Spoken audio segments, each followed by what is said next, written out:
Musi river project సంబంధించి ఏదైతే MPR Madhu park రిజ్కి సంబంధించి మనతో పాటు మాట్లాడడానికి శిల్పి రమణారెడ్డి ఉన్నారు. రమణారెడ్డి మీద గత 2 రోజులుగా బీఆర్ఎస్ సోషల్ మీడియా పెద్ద ఎత్తున ట్రోలింగ్ చేస్తుంది. సో ఇదే అంశంపై మనతో మాట్లాడడానికి రమణారెడ్డి ఉన్నారు. సార్ ఏంటి మీరు అనని మాటలు అన్నారని చెప్పేసి మీరు కొద్దిసేపటి క్రితం ప్రెస్ కాన్ఫరెన్స్లో చెప్పారు. మీరేమన్నారు, వాళ్ళు ఏం రాశారు, అసలు ఏం జరిగింది అసలు? అంటే యాక్చువల్గా మీకు తెలిసిన విషయం ఏంటంటే మధు పార్క్ రీచ్ ఇప్పుడు ఈ గాంధీ ప్రాజెక్టు గురించి కొంత టాక్లో ఉండడం జరిగింది. సో మీడియా అటెన్షన్ క్రియేట్ అయింది. అక్కడ రకరకాల మీడియా వాళ్ళు వస్తున్నారు పోతున్నారు. సో నేను క్యాజువల్గా అక్కడ కీ ఇద్దామని కిందికి వెళ్ళిన, అక్కడ ఈ నమస్తే తెలంగాణకు సంబంధించిన పాత్రికేయ మిత్రులు వచ్చిండ్రు. సో ఆ తర్వాత నేను ఎక్కడ అలాంటి పదాల వ్యాఖ్యల ప్రస్తావన చేయలేదు. నా రిక్వెస్ట్ కూడా ఏ మీడియాలో ఏం రాయొద్దు అని చెప్పడం కూడా జరిగింది. కానీ అక్కడ నా ఫోటోతో పాటు నేను ప్రభుత్వాన్ని దూషించినట్టు, కాంగ్రెస్ పార్టీని తిట్టినట్టు, లేదా మన గౌరవ ముఖ్యమంత్రి గారు గాంధీ స్టాచ్యూని ఆయన ఇంట్లో పెట్టుకోవాలని అన్నట్టు, ఇలాంటివన్నీ కూడా ఒక రాంగ్ ఇంటర్ప్రిటేషన్స్ తోటి చేయడం జరిగింది. సరే, అది కొన్ని సందర్భాల్లో పాత్రికేయ మిత్రులు కొన్ని పొరపాట్లు లేదు వారన్నది వీళ్ళకు జరిగి ఉంటుందేమో, కానీ నా మీద అపవాదు రావద్దనే ఉద్దేశంతో సో నేను దాన్ని ఒక చిన్న నోటు పెట్టి నా ఫేస్బుక్లో పెట్టడం జరిగింది.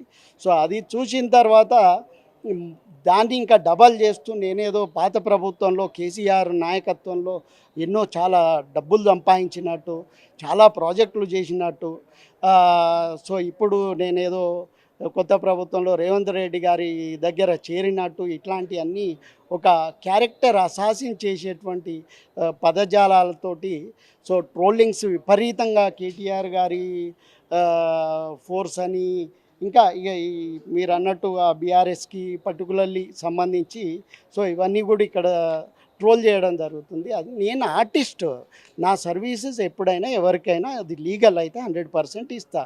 సో ఎవరైనా ఒక యూనిక్ ప్రాజెక్ట్ కావాలి, ఎక్స్క్లూజివ్ ప్రాజెక్ట్ కావాలంటే అది నేను చేసి పెట్టడం అనేది నాకున్న అనుభవం, నాకున్న ఇంటర్నేషనల్ ఎక్స్పోజర్, అది ఎవరికి ఉండే అవకాశాలు చాలా తక్కువ. కాబట్టి నేను ఈరోజు వరకు కూడా నేను ఎక్కడికి వెళ్ళి ఎవరిని అడుక్కోను, నా దగ్గరకు వచ్చినప్పుడు పర్ఫెక్ట్ పని చేసి పెడతా. సో అది నా ఇది. కానీ వీళ్ళు ఏదో నాకేదో పాత ప్రభుత్వం దయాదాక్షిణ్యాలతోటి నేను ఈరోజు ఈ స్థాయిలో ఉన్నా అనడం అనేది ఒక అన్యాయమైనటువంటి పెద్ద ఎత్తున ట్రోలింగ్ కూడా చేస్తున్నారు మీ మీద. గత ప్రభుత్వంలో అవి చేసిన తర్వాత మళ్ళీ ఇప్పుడు రేవంత్ రెడ్డి పంచం చేరారు. ఏదైతే తెలంగాణ తల్లి విగ్రహంలో బతుకమ్మ తీసేశారు, ఇప్పుడు అదే పాపం తాకింది, శాపం తాకింది అని చెప్పేసి కూడా పెద్ద ఎత్తున ట్రోలింగ్ చేస్తున్నారు మరి మీ మీద. ఆ సన్యాసులకు చెప్పేది ఏంటంటే, నాకు ఇంతవరకు తొలి శకటం చేసి ఒక తెలంగాణ ఖ్యాతిని దేశవ్యాప్తంగా మన తెలంగాణ సాధించుకున్నాము అని ఒక గణతంత్ర వేడుకల్లో ఒక శకటాన్ని చేయడం జరిగింది. ఆ శకటానికి ముందు మనకు పర్మిషన్ ఇవ్వలేదు. దానికి నేను నా సొంత డబ్బులతో 75,000 ఖర్చు పెట్టి అప్పుడే 2015లో హైకోర్టు నుంచి ఆర్డర్ తెచ్చుకొని ఆ శకటం అక్కడ నిలబడేటట్టు చేసిన. ఆ టైంలో చాలా తిరగడం జరిగింది. అటు కాంగ్రెస్, బీజేపీ, అన్ని వర్గాల నుంచి కూడా గత ముఖ్యమంత్రి అందరూ లెటర్లు కూడా పారేకర్ గారికి ఇచ్చారు. పారేకర్ గారు కూడా కన్సర్న్ అథారిటీ సంబంధించి మీరెందుకు పర్సనల్ ఖర్చు పెట్టుకుంటారు? గవర్నమెంట్ ఉంటుంది, గవర్నమెంట్ దానికి సంబంధించి డబ్బులు ఖర్చు పెట్టుకుంటారు. మీరేమో 75,000 నా సొంత డబ్బులు ఖర్చు పెట్టుకున్నారు, దానికి సంబంధించి ఇంకా బిల్స్ కూడా నాకు క్లియర్ కాలేదని చెప్తున్నారు. ఇప్పుడు అప్పుడున్నటువంటి సిచ్యువేషన్లో గవర్నమెంట్కు కోర్టుకు ఖర్చు పెట్టే డబ్బులు లేవు. అప్పటికి కూడా ఇప్పుడు నాకు ఫ్లైట్ టికెట్స్ 6 టైమ్స్ అక్కడ ఒక సెరమోనియల్ కమిటీ ఉంటుంది ఢిల్లీలో. మనం ఇచ్చినటువంటి డిజైన్లు 3 డిజైన్లు ఇస్తాం. ఆ తర్వాత ఫేజ్ వైజ్గా వాళ్ళు ఒక్క డిజైన్ని కన్ఫర్మ్ చేసేస్తారు. ఆ ఒక్క డిజైన్ ఫైనల్ అయిన తర్వాత అప్పుడు మనం వాళ్ళు యాక్సెప్ట్ చేసిన తర్వాత దాన్ని నిర్మించడం అనేది, ఫ్యాబ్రికేట్ చేయడం అనేది చేయాలి. కానీ ఇక్కడ ఏమైపోయిందంటే దాన్ని మొదలు యాక్సెప్ట్ చేసిండ్రు, తర్వాత రిజెక్ట్ చేసారు. సో ఇప్పుడు గవర్నమెంట్ ప్రొసీజర్లో కోర్టుకి ఇవ్వాల్సినవి ఏం లేవు అని అప్పుడు ఉన్నటువంటి డైరెక్టర్ సుభాష్ గారు చనిపోయిన ఆయన లేరు. సో ఆయన ఏమన్నారంటే, ఇప్పుడు రమణ నువ్వు పెట్టుకో, తర్వాత చూసుకుందాం ముందు అంటే, నేను తెలంగాణ ఉద్యమకారిని. తెలంగాణ టైంలో విపరీతమైన వర్క్ చేశాను. కొన్ని వేల కిలోమీటర్లు గంటా చక్రపాణి గారు కూడా నిదర్శనము. సో ఆయనతో పాటు కొన్ని వేల కిలోమీటర్లు మేము జర్నీ చేసినాం. తెలంగాణ ఉద్యమంలో ఒక కీలక పాత్ర ఆర్టిస్ట్గా వహించినటువంటి వ్యక్తి కాబట్టి నా తాపత్రయం అక్కడ నిలబడాలి, మన తెలంగాణ శకటాన్ని దేశానికి చాటాలి అనే ఉద్దేశంతోటి, కసితోటి సో అది అంత తిరిగి చేసి ఒప్పించిన తర్వాత నాకు రిటర్న్గా కూడా అప్పుడు ఉన్నటువంటి కమిషనర్ రాతపూర్వకంగా ఇచ్చిండు నా పేమెంట్ చేస్తామని. సో అవన్నీ అయిపోయినాయి. దాన్ని సక్సెస్ఫుల్గా డే అండ్ నైట్ కష్టపడి వచ్చిన. ఆ తర్వాత అప్పుడున్న కమిషనర్ గారు అది సీఎం గారు చెప్తే నేను ఇస్తా అన్నాడు. 75,000 గురించి సీఎం గారు చెప్తేనే ఇస్తానరా? 75,000 అనేది కోర్టు వ్యవహారం. నా పేమెంట్ అనేది 20 లక్షలు ఆయన ఇస్తా రాసి ఇచ్చింది.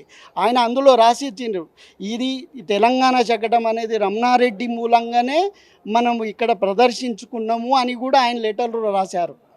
సో దానికి కూడా గత ప్రభుత్వంలో సీఎం గారికి, అప్పటి సీఎం గారికి అప్రోచ్ కావడం, ఆయన ఇవ్వకపోవడం. ఎందుకు ఇన్ని రోజులు చెప్పండి, మళ్ళీ ఇప్పుడు ఎందుకు ఆ అంశాన్ని రేకెత్తిస్తున్నారు? అంటే ఇప్పుడు ఆ అంశాన్ని మళ్ళీ ఎందుకు తెర మీద తీసుకొస్తున్నారు మీరు? ఇప్పుడు బురద నా మీద జల్లి నేనేదో తింటున్నా అని అంటే నేనేం తినలేదు నాయన, నేను నా కష్టాన్ని ఇచ్చిన, అయినా నేను ఈ రోజు వరకు కూడా నోరిప్పలేదు. కానీ ఇప్పుడు అవసరమైంది కదా, నేసి కొడతామంటే మరి నేను కూడా రివర్స్ కొట్టాలి కదా. సో అందుకని మీ గవర్నమెంట్లో ఏదో నాకు పుక్కట్లో ఏ పని ఇవ్వలేదు. సో నేను ఏది ఆస్తులు సంపాదించుకోలేదు, అది పక్కకు పెట్టి ఈవెన్ ఇప్పుడు తెలంగాణ అమరజ్యోతి ఏదైతుందో దానికి కూడా నాకు ఈరోజు వరకు 40% రాలేదు. డిజైన్ ఎప్పుడు ఇస్తారు? 8-9 ఇయర్స్ 10 ఇయర్స్ క్రితం ఇచ్చిన నా డిజైన్ అయింది, దాన్ని సూపర్వైజ్ చేసినాం. అది ఇట్లా అద్భుతంగా రావాలని కంప్లీట్ అది ఒక శిల్పం, ఒక శిల్పకారుడు చేయగలుగుతారు. కాంట్రాక్టర్కి గైడెన్స్ ఇస్తాం. సో నా గైడెన్స్లో జరిగినటువంటి రిజల్ట్ అది. సో ఆ రిజల్ట్ వచ్చినాక కూడా కాంట్రాక్టర్కి 98% పోయింది, ఆర్టిస్ట్కి మాత్రం ఎప్పుడో 10 ఏళ్ళ కింద ఇచ్చిన డిజైన్ కూడా 40% రాలేదు. మీరు గతంలో చాలా ఇంటర్వ్యూలు ఇచ్చారు ఈ అమరజ్యోతి స్తూపంకి సంబంధించి, అప్పుడు ఎప్పుడు చెప్పలేదు, మళ్ళీ ఇప్పుడు ఎందుకంటే మీ మీద ట్రోలింగ్ చేస్తారని చెప్పేసి మళ్ళీ మీరు కేసీఆర్ని టార్గెట్ లేకపోతే గత ప్రభుత్వాన్ని టార్గెట్ చేస్తున్నారా? అట్లని కాదు సార్, నాకు పార్టీలతో సంబంధం లేదు. కానీ ఇప్పుడు ఒక వర్గం కావాలని నన్ను డిఫేమ్ చేసి, నా క్యారెక్టర్ అసాసిన్ చేసి, నేనేదో ఆస్తులు కూడా కట్టిన అనే విధంగా మాట్లాడడం అనేది బాధాకరం. కాబట్టి ఇప్పుడు నేనేం తినలేదు నాయన. సో ఇది పరిస్థితి. ఆ అడ్వకేట్లకి, లాయర్లకి, లేకుంటే ఆ ఫ్లైట్లు తిరిగి వచ్చిన దానికి అన్నీ నేనే పెట్టుకున్నా. నాకు ఆడ తెలంగాణది ముఖ్యం. నేను తెలంగాణ ఉద్యమ టైంలో ఎవరేమి ఇచ్చిరని నేను తిరిగిన.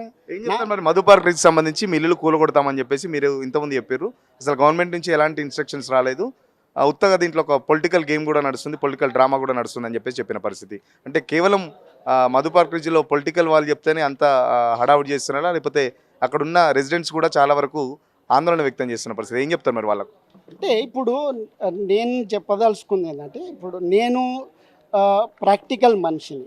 సో ఏదైనా ఉన్నప్పుడు రిటర్న్ డాక్యుమెంటేషన్ అనేది ఇంపార్టెంట్. సో గాసిపింగ్లు, రూమర్లు అనేది అది సొల్యూషన్ కాదు. సో మ్యాటర్ ఆఫ్ ఫ్యాక్ట్ ఇక్కడ మాకు కమ్యూనికేట్ అయింది ఒకే ఒక్క లెటర్ కమ్యూనికేట్ అయింది. ఇక్కడ కూడా ఒక ఇది మీటింగ్, ఒక గ్రామ సభ ఏర్పాటు చేస్తున్నాం, మీ అభిప్రాయాన్ని చెప్పండి అంటూ ప్రభుత్వం పంపించినటువంటి ఒక లెటర్. ఇంతకు మించి ఎలాంటి అదర్ డాక్యుమెంటేషన్ అనేది మా కమిటీకి రాలేదు. ఇది పొద్దున్నే మా ప్రెసిడెంట్ గారి దగ్గర తీసుకొని వచ్చింది నేను.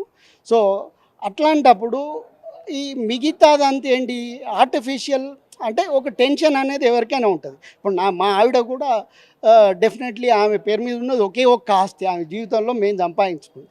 ఆ 2 డబుల్ బెడ్రూమ్ కూడా మేము తీసేసుకుంటామంటే నేచురల్గా ఆమె ఆందోళన పడుతుంది కదా. సో ఆమె కూడా ఆ విషయంగా ఏదో మాట్లాడుతుంది.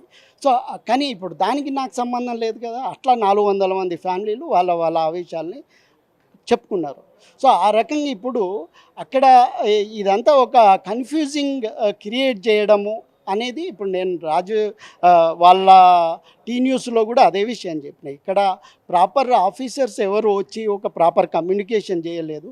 ఇది ఓన్లీ చెప్పినా మరి మీ 450 ఫ్లాట్స్ ఉన్నాయి, దాంట్లో చాలా వరకు కుటుంబాలు, చిన్నపిల్లలు కూడా చాలా వరకు రేవంత్ రెడ్డిని క్వశ్చన్ చేస్తున్న పరిస్థితి. మా ఫ్లాట్లు మేము ఇవ్వం, గాంధీ విగ్రహం ఇక్కడ కట్టాల్సిన అవసరం. మరి మీరు ఎందుకు వాళ్ళని కన్విన్స్ చేయలేము? జస్ట్ ఇది ఒక గ్రామ సభకు సంబంధించిన ఆర్డరే, మీరు ఇంత టెన్షన్ పడాల్సిన అవసరం వాళ్ళకి ఏమైనా కన్విన్స్ చేస్తున్నారా? మరి ఆవేశం అనేది అట్లాంటిది. సో అండ్ చాలామందికి సామాన్యులకి ఇవన్నీ అవగాహన ఉండదు కదా, టెక్నికల్గా ప్రాక్టికల్గా ఎట్లుంటుంది అనేది.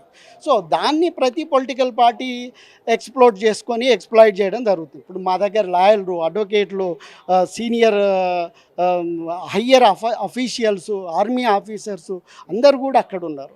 సో ఇప్పుడు నిన్న హరీష్ రావు గారు వచ్చిండ్రు, 2 గంటల మీటింగ్ పెట్టి కంక్లూజన్ ఏమొచ్చింది, సో లీగల్గా మనం అప్రోచ్ కావచ్చు, కోర్టు నుంచి ఆర్డర్ తెచ్చుకోవచ్చు అన్నారు. అది మాకు తెలియదా? మాకు కూడా మా అపార్ట్మెంట్లో మా జనరల్ బాడీ ఉంది, మా ఏ బ్లాక్ ఉంది, బి బ్లాక్ ఉంది, కానీ మేము ఎవరిని కాదను. మాకు ఇప్పుడు మీరు బాధపడుతుండ్రు పోయి వచ్చి భుజం తడదా అని అన్నప్పుడు బీజేపీ రావచ్చు, ఈరోజు కాంగ్రెస్ వాళ్ళు కూడా వచ్చిండ్రు. నిన్న బీజేపీ వచ్చింది, బీఆర్ఎస్ వచ్చింది, రేపు ఇంకో పార్టీ రావచ్చు.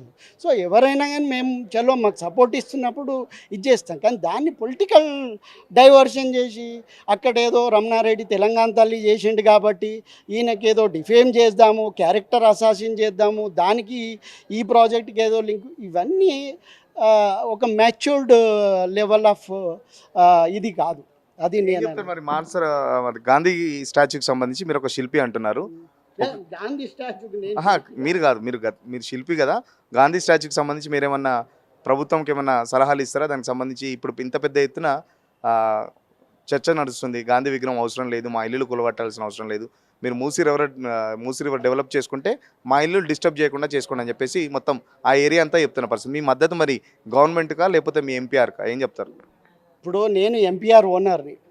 సో గవర్నమెంట్కు మంచి పని చేయాలని ఎవరైనా కోరుకుంటారు.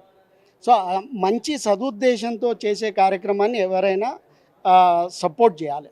మనం ప్రపంచ దేశాలతోటి అన్ని రంగాల్లో పోటీ పడుతున్న క్రమంలో మనం ఇంకా మురికి కాలువల పక్కన కూర్చోవాలా, ఇంకా దోమలు కొట్టుకోవాలా అనేది కూడా రాంగే కదా. సో ఇక్కడ ఒక ఆర్టిస్ట్గా ఒక అద్భుతంగా నేను 80 దేశాలు తిరిగి వచ్చిన. సో అక్కడ చిన్న చిన్న దేశాలు కూడా ఎంతో అభివృద్ధి అయ్యి మనమే అనుకుంటున్నాం, అరే అక్కడికి వెళ్తే ఎంత అద్భుతంగా ఉంది, రోమ్కి వెళ్తే ఇట్లుంది, లేకుంటే చైనా పలానా సిటీకి వెళ్తే ఇప్పుడు ఎన్ని ట్రోల్స్ వస్తున్నాయి. సో అలాంటి పరిస్థితి మన దగ్గర ఎందుకు రాకూడదు? సో గాంధీ ప్రాజెక్ట్ అనేది అందులో బ్యూటిఫికేషన్లో అది ఒక గవర్నమెంట్ పెట్టుకున్నటువంటి ఒక ఎజెండా. సో తప్పేం లేదు. కాకపోతే అందులో ఎవరైతే నాలాంటి వాళ్ళు, ఇంకా నాలాంటి 450 కుటుంబాలు మాయి ఉన్నాయి, ఇంకెన్ని ఉన్నాయో, సో వాళ్ళందరికీ కూడా ఎవరికి ఇబ్బంది లేకుండా ఒక ప్రాజెక్ట్ జరగడం అనేది ఇంపార్టెంట్ అనేది నా భావన. ఎవరు ఇబ్బంది పడద్దు. ప్రజలు మాత్రం ఒప్పుకోవట్లేదు కదా, మా ఇల్లులు ఎట్టి పరిస్థితుల్లో ఇవ్వమని చెప్పేసి ఎంపీఆర్ కానీ లేకపోతే ఆ చుట్టుపక్కల గంధంగూడ ఏరియాలో మీరు చేసుకుంటే చేసుకోండి, మా ఇల్లులు ఎట్టి పరిస్థితుల్లో ఇవ్వమని చెప్తున్నారు. సో ప్రాజెక్టు భవితవ్యం ఎలా ఉండబోతుంది, ఎట్లా ఏం చెప్తారు? ఇప్పుడు మా ఎంపీఆర్లో 450 ఫ్యామిలీస్ యునైటెడ్, మాకు జనరల్ బాడీ ఉంది, ప్లస్ మా ఏ బ్లాక్ బి బ్లాక్ కమిటీలు ఉన్నాయి. ఏదైనా వాళ్ళ నిర్ణయమే ఫైనల్. సో వాళ్ళు తీసుకున్నటువంటి నిర్ణయం ప్రకారం మేమందరం కూడా నడుచుకుంటాం కాబట్టి, సో ఒకవేళ వాళ్ళు ఏమనుకుంటారు, రేపు పొద్దున ప్రభుత్వం డైరెక్ట్ వచ్చి మాట్లాడుతుందా లేదా, సో ఏ రకంగా ఉంటుంది అనేది ఇక అది నేను చెప్పలేను. మీరు మాట్లాడితే శిల్పి అంటున్నారు. లాస్ట్ ఫైనల్ క్వశ్చన్, మీరు చేసిన ఒక ప్రాజెక్టు మొత్తం డిస్మాండిల్ చేసి వేరే దగ్గర ఏమైనా చేద్దామంటే మీకు ఎట్లా ఉంటుందో ఇప్పుడు వాళ్ళకు కూడా అదే ఉంటుంది. మరి వాళ్ళు కూడా అదే కొట్లాడుతున్నారు కదా, ఏం చెప్తారు మరి దానికి సంబంధించి? అదే ఇప్పుడు దాని ఇంటెన్షన్స్ పర్పస్లు వేరు. సో ఎప్పుడైనా ఇప్పుడు నేను అనేది ఏంటంటే, ఎక్కడైనా ఒక కొత్తది నిర్మించాలంటే ఒక పాత దాన్ని తీసేయడము ఇంకేదో రకంగా ఉంటుంది. సో కానీ అక్కడ పెట్టడం ఇంపార్టెంటా, ఇంకో దగ్గర పెట్టడం ఇంపార్టెంటా, ఒకవేళ అక్కడే పెట్టాలనుకున్నప్పుడు ఆ ఇంటి వాళ్ళు ఒప్పుకుంటున్నారా లేరా, సో ఎవరు ఇబ్బంది పడకుండా ఏ ప్రాజెక్ట్ అయినా ముందుకు తీసుకెళ్ళడం అనేది ముఖ్యమైనది.